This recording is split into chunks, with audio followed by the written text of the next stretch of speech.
Mobile यानी मौत। जो भी मोबाइल दिन में 10 घंटा यूज़ करता है वो भीख मांगेगा, और जो 15 करता है वो पागल हो जाएगा, क्योंकि मोबाइल ने तुम्हारी सबसे प्रेशियस चीज़ छीन ली, सोचना।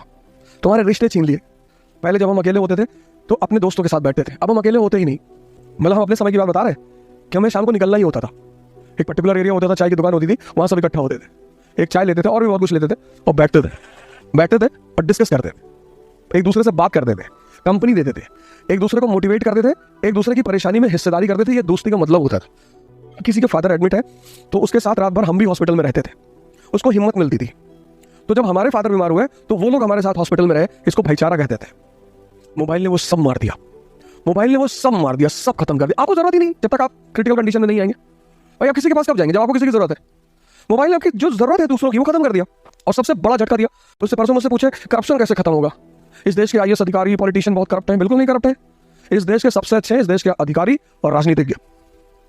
तो फिर करप्ट कौन है? जनता।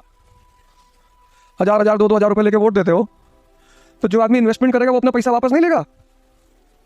इन्वेस्टमेंट का मतलब क्या होता है? प्रॉफिट। फिर चिल्ला रहे हो हमको बेवकूफ बना दिया, तुम हो बेवकूफ।